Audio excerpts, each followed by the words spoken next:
plage de confiance yi presse ci la bokk plage de confiance yooyu justice ci la bokk ndax dañuy wax ne fa la mbaxane doone war a doone benn mais c'est un idéal c'est-à-dire que loo xamante ni la mbébét bu rëy la boo xamante ni dañu ko am war a dox ay jéego yu dëgër jëm ci mais c'est pas quelque chose qui est acquis définitivement c'est pas quelque chose qui est acquis d'avance dañuy dox ay tànk yu dëgër jóg ci justice Sénégal nag dafa yàgg am challenge dañ ko yàgg challenge dafa yàgg am fu ñu koy xaar jamono bu nekk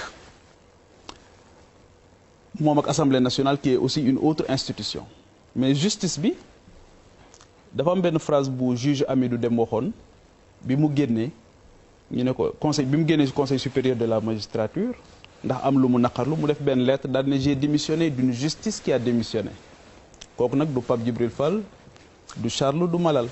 c'est un magistrat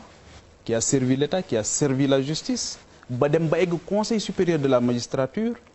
daal di wax ne j'ai démissionné d'une justice qui a démissionné loolu mooy bu njëkk bi beneen bi c'est l'union des magistrats du Sénégal l'UMS avec le juge Téliko ñëpp gis ko à travers beaucoup de plateaux de télévision mu naqarlu justice ak ni muy doxee donc wax ne sunu justice bi ñu am mucc na ayib je pense que ne ku koy wax rek da ngay wax loo xamante ni dafa dëppoo ak sa bakkan xëy na ndax dañ koo gis tamit ci ay à chaque fois que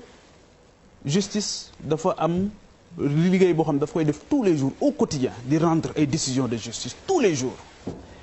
mais à chaque fois qu'il s'agit d'hommes politiques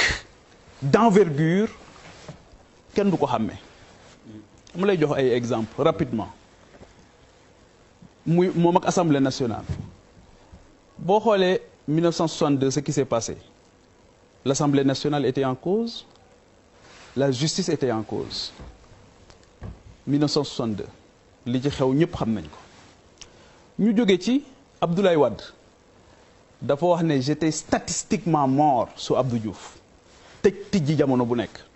ba l'affaire Sey maître Sey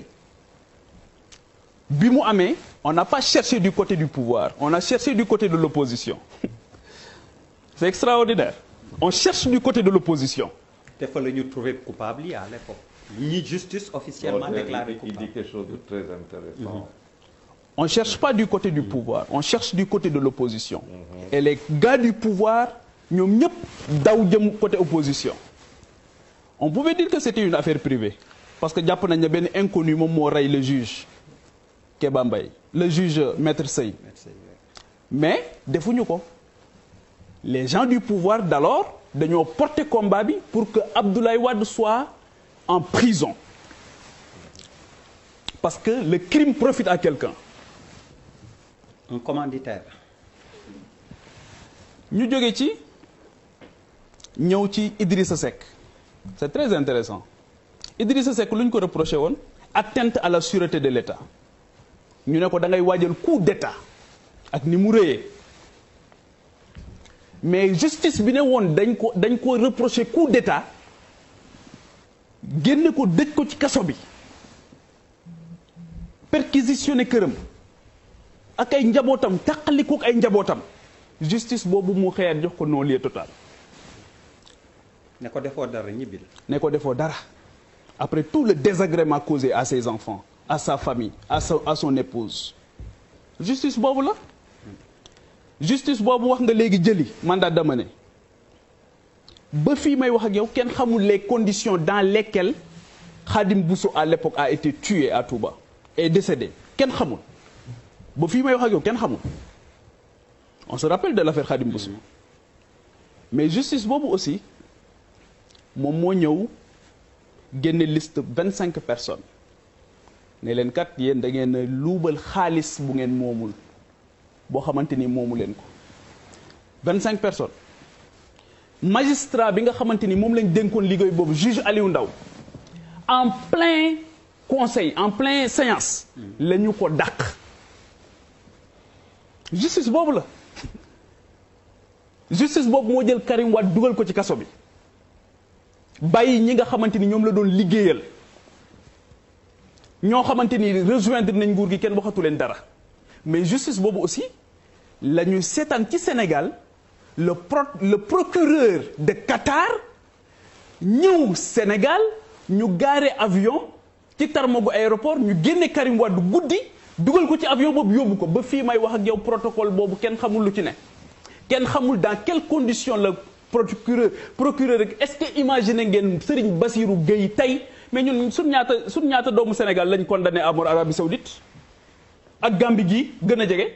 kan moo mas a fàttaliku le procureur de la République bu fekkee ne am nañ ko du Sénégal mu déplacé wu dem ci dëkk boobu ne dafay jëli benn doomu Sénégal indi ko loolu tamit c'est les faits qui sont têtus je suis désolé de le dire li Charles wax dëgg la nous avons tous mal dama am suma benn xarit bu nekk Genève Norvège nee na ma collègue am yi dañ koy laaj ne ko lan moo xew seen réew temps yi coow li dafa bari nee na dafa am kersa wax leen coow li nu mu demee nee na dafa am kersa donc nous avons tous mal parce que bu ñu sañoon heure bi ñoo ngi lijjanti mbas mi bu ñu sañoon assemblée nationale heure bi moo ngi convoqué ministres yi ak député ministres yi concernés ci mbas mi di leen laaj di leen auditionner pour ñu joyanti liggéey bi ñu jógee ci Karim Wade ñu ñëw ci Khalifa Sall wax naa ko fii nee naa leen il n'y a aucun rapport de l'IGE qui demandait une information judiciaire à l'endroit de Khalifa Sall j'attends ñu indil ma une pièce tangible buy wane ne y avait l'IGE demandé au contraire ça a créé même un malaise au sein de l'IGE ñun ñëpp suñu xaqulaay taala la ñuy wax mais Khalifa Sall boobu bi ñu koy procès ba mais dafa am ñaari ancien maire yu fa nekkoon Pape Diop ak Mamadou Diop ñu ne leen li ngeen di def nii caaxaan la laissez ça bàyyi leen li ngeen di def à l'époque malheureusement on nous parlait d'une affaire on aurait parlé d'une affaire privée mais qui avait porté le combat avec des éléments de langage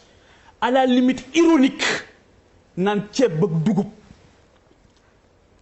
yaa ngi dégg mu nettali ko ci télévision bi ba wax ne yaayam daf ko woo di ko laaj ne ko ndax liñ lay jiiñ yaa ko def alors que tout le monde xam nañ comment cette affaire s'est passée parce que bu fekkoon ne loolu am na Pape Diop deful dara ci biti tey c'est ça aussi la triste réalité mais encore une fois ñu jógee ci yaa ngi fàttaliku Abdoulaye Der l'affaire Ndiaga Diouf avec Barthélémy Diaz mairie et Sacré-Cœur du woon crime lañ ko reproché woon qui avait cherché du côté de l'opposition qui avait cherché du côté du pouvoir kan moo ko rey on n'a pas cherché du côté du pouvoir à l'époque on a cherché du côté de l'opposition moom mi ñu fekk maire attaqué ko ay sox am fa ba fii may wax ak yow cette affaire là mais mieux encore il est en prison ñu def ko ci liste législative yi en prison ñu def ko ci liste yi il sort nekk avec le pouvoir ñu may ko jàmm le jour où il commence à contester ñu jëlaat affaire bi teg ci table ji di ko fitnaal di ko dugal di ko génne muy dem kii ak di ñëw pour dire tout simplement que rappel bi ma def nii li tax ma def ko mooy la justice comme l'Assemblée nationale comme la presse dañu war a nekk ay plage de confiance yoo xamante ni doomu Sénégal yépp buñ ci ñëwee dañoo war a am aqulaay taala ne fii jàmm lañ fi fekk mais pourquoi l'affaire aujourd'hui malheureusement ce qu'on a redouté dans cette affaire dafa mel ni moo ngi arrivé on a vu que tous les gens pratiquement qui prennent la parole et qui sont du côté du pouvoir se déclarent pro Adji Sarr curieusement ñun ñii ñoo gën a ñaan yàlla sunu borom ñaari sénégalais yooyu yëpp sunu borom defal leen tawféex on ne souhaite à personne le déluge mais c'est comme si à un moment donné man dama naan est-ce que nous sommes dans un triangle de Bermude de l'esprit parce que tout y passe en réalité ñu gis ñi nga xamante ni ñoom ñoo nekk ak pouvoir bi tey ñoom ñëpp systématiquement pro Adji Sarr ñu gis systématiquement de l'autre côté ñoom ñëpp pro Ousmane Sonko mais man où sont ceux qui se battent finalement pour le Sénégal pour la justice la vérité non nga pose question rek non baal pro kan qui se battent finalement pour le Sénégal pour la justice ces instances yooyu nga wax ces institutions yooyu nga xamante ni dama jàpp ne li koy rey c'est le mercenariat li koy rey mooy ñi nga xamante ni ils n'ont rendez-vous qu'avec l'intérêt personnel et non l'intérêt général mais man ce que je demande dans cette affaire c'est que ñi nga xamante ni ñoom ñooy rendre tey jii damaa gis photo yu bari statut yu bari image yu bari ñuy indiwaat Mame Abdou Aziz Sy Dabakh chacun avec sa conscience chacun ne rendra compte qu'à sa conscience te nguur yi nag dafay jeex te lu mat a bàyyi xel la d'autant plus que la mort n'a jamais été aussi proche ndax mbas mi c'est comme benn épée de Damoclès sur nos têtes. Bouba bismillah. man nga ma poser ko benn question.